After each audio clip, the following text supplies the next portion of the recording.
तो एक्सरसाइज 4.6 में मैंने पहला क्वेश्चन कल बताया था कि रैखिक समीकरण निकाय की संगतता और असंगतता का वर्गीकरण कीजिए। तो फर्स्ट क्वेश्चन बताया थे और कुछ क्वेश्चन बताया आगे, देखिए ध्यान से। जैसे इसमें एक क्वेश्चन और बताते हैं, थर्ड क्वेश्चन। तो पहले समीकरण जो लिखा हुआ है निकाय इन्होंने x + 3y = 5, 2x + 6y = 8। तो सर्वप्रथम समीकरण निकाय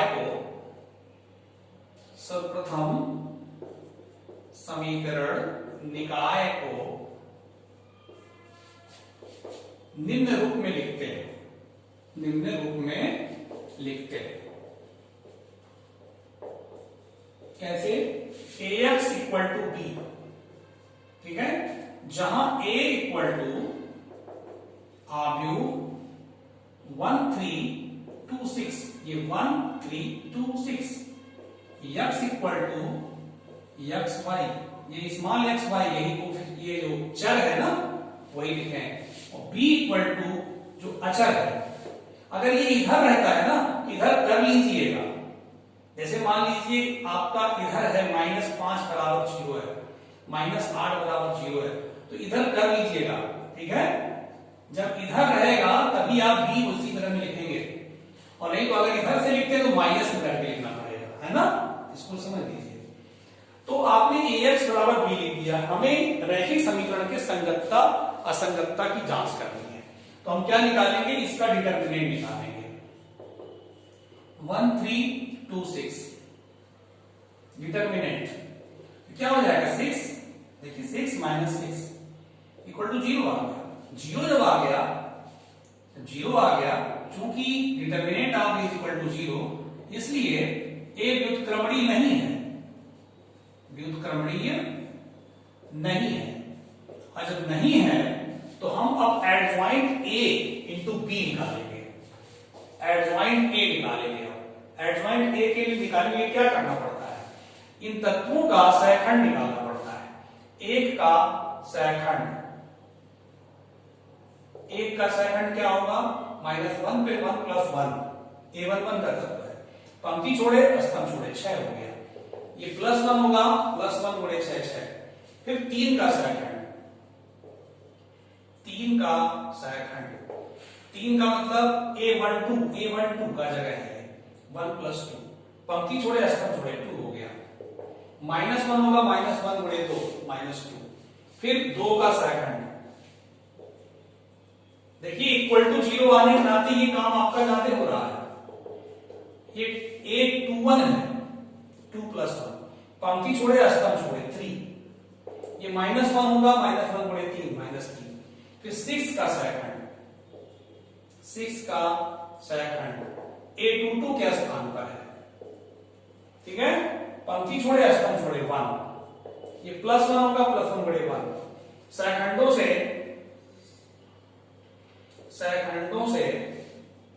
बना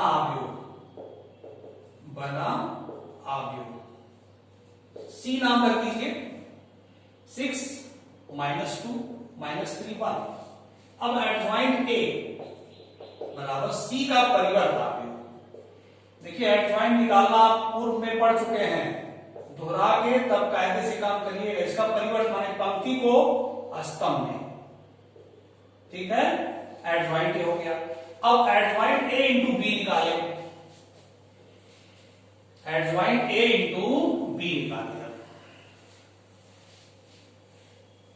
ठीक है।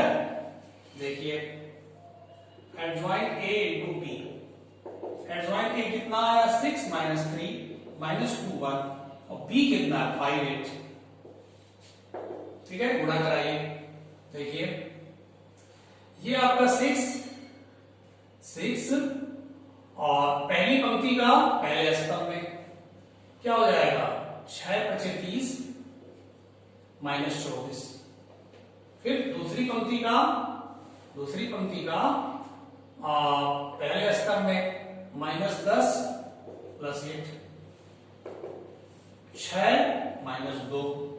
0 नहीं आया, इज नॉट इक्वल टू 0, पूरा 0 आ जाना चाहिए।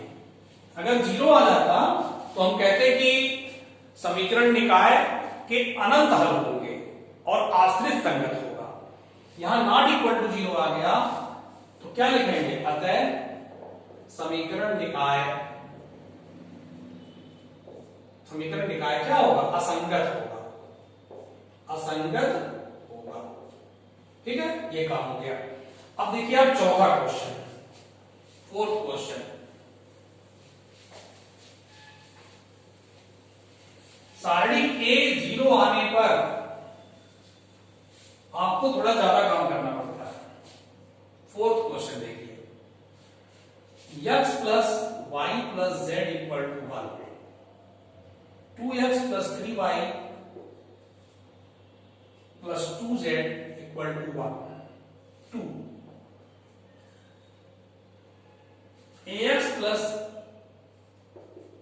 ay plus 2az equal to 4। समीकरण निकाय को आव्यूह रूप में लिखने पर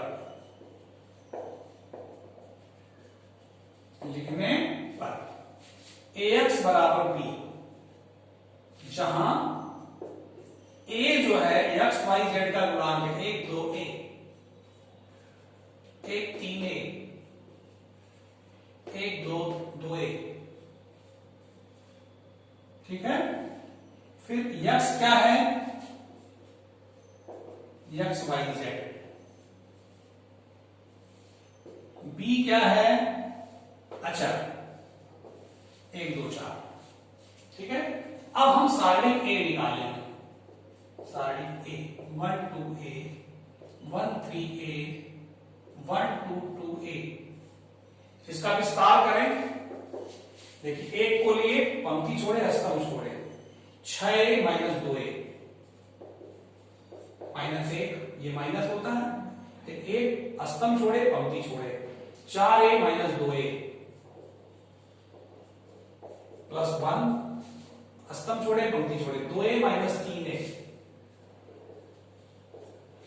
कितना आ गया, 4a minus 2a minus 1, a आ गया, 0 नहीं आया, चूंकि determinant term is not equal to 0, इसलिए a व्युत्क्रमणीय है, व्युत्क्रमणीय है, या ये कह सकते हैं अर्थात a इनवर्स विद्यमान है। जब a इनवर्स विद्यमान है, अतः समीकरण निकाय क्या होगा, संगत होगा। नॉट इक्वल टू 0 पे काम खत्म हो जाता है। अगर इक्वल टू 0 आता है तो एडजॉइंट a इंटू p निकालना पड़ता है। नॉट इक्वल टू 0 पे सीधे लिखिए समीकरण निकाय संगत है। ये चौथा हो गया। एक और देखिए,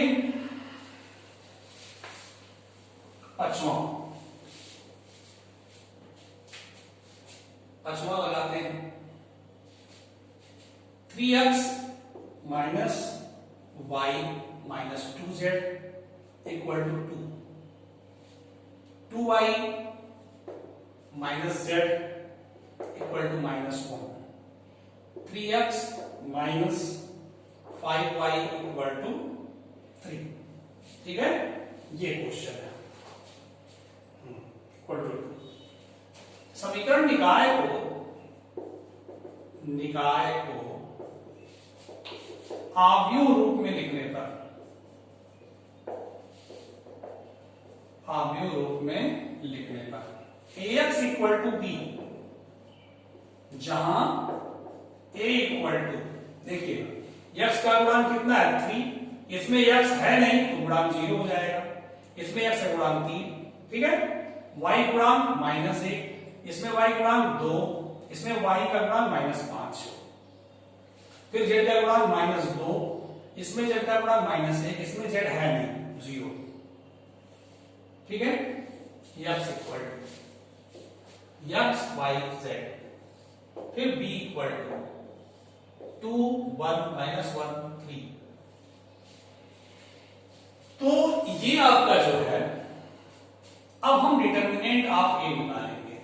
3 0 3 -1 2 -5 -2 -1 0।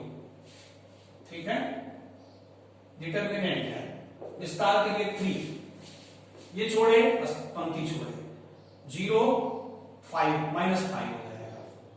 ठीक है, -1 ये होगी। अष्टम छोड़िए, पंक्ति छोड़िए 0 + 3। ठीक है, ये लीजिए -2।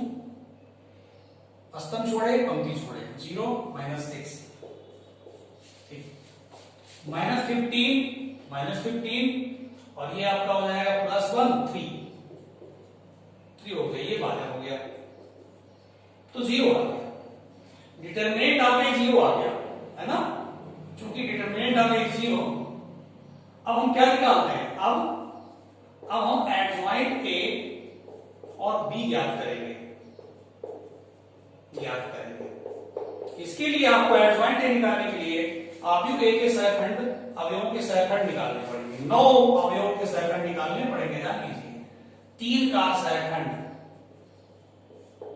चलिए 3 का सहखंड क्या होगा, पहले तो -1 पे 1 + 1 a1 1 का अवयव है, पंक्ति छोड़े अष्टम छोड़े, पंक्ति अष्टम 0 + 5 हो जाएगा। ठीक है, कितना आ जाएगा 5। फिर -1 का सहखंड -1 पे 1 + 2 a1 2 है, अष्टम छोड़े पंक्ति छोड़े 0 + 3 हो जाएगा, तो ये -1 होगा -3। -2 का सहखंड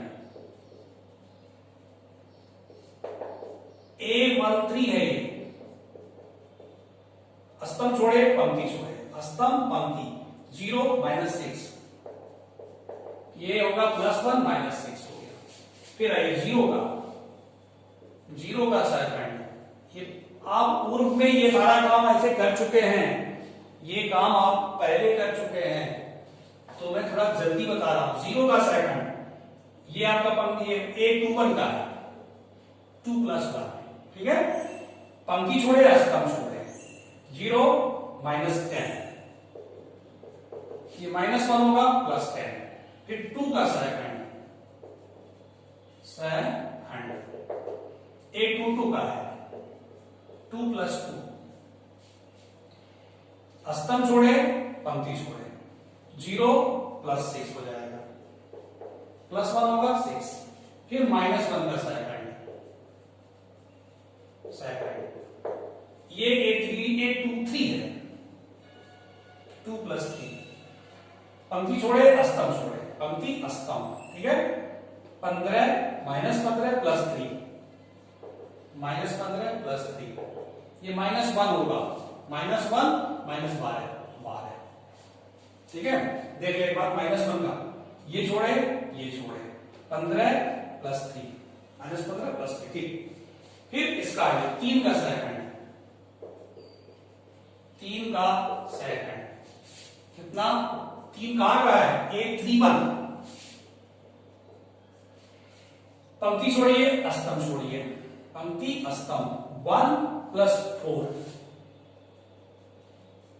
ये +1 होगा 5 हो गया।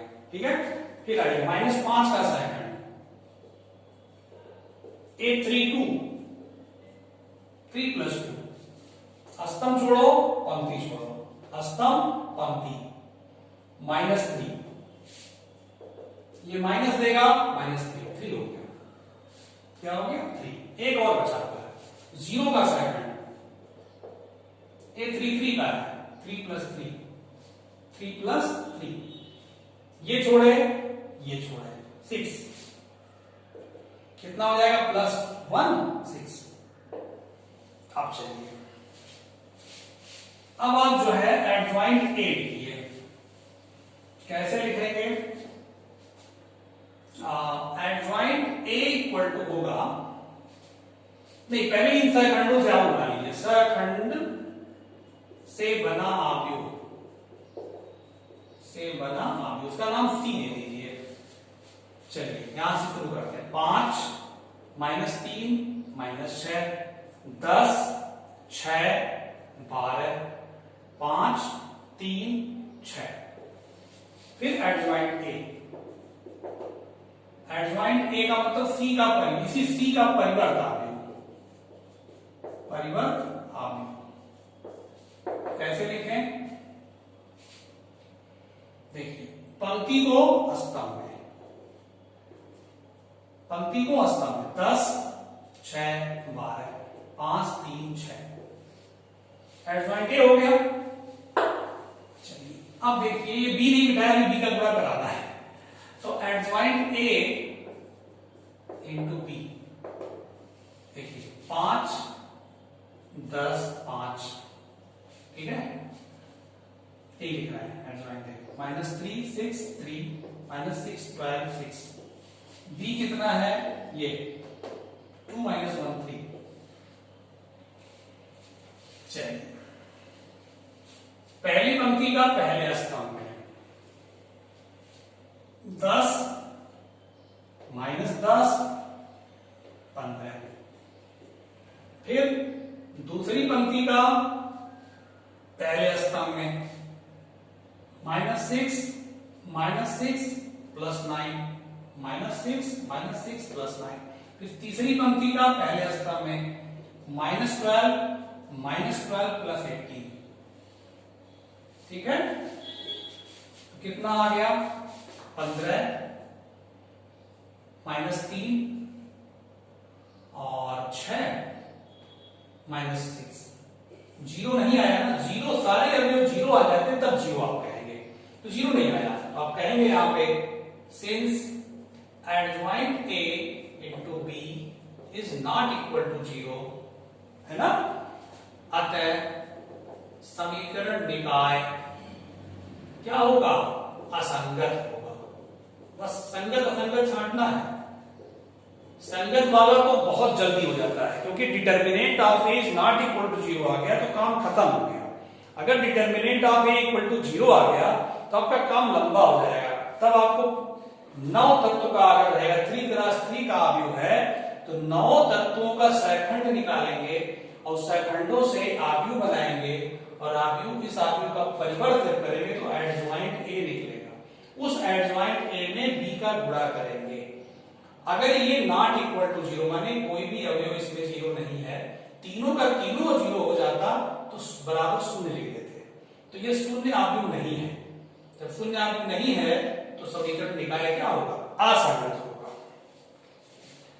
अब इसी प्रकार से आप 6वां क्वेश्चन इजीली लगा सकते हैं, है ना, 6वां क्वेश्चन इजीली लगा सकते हैं। तो एग्जाम में इससे एक क्वेश्चन आने की संभावना है, ध्यान रखिएगा। बस ये है कि अगर determinant of A is not equal to zero आ गया तो आपका काम जल्दी हो जाएगा। तो अब इसके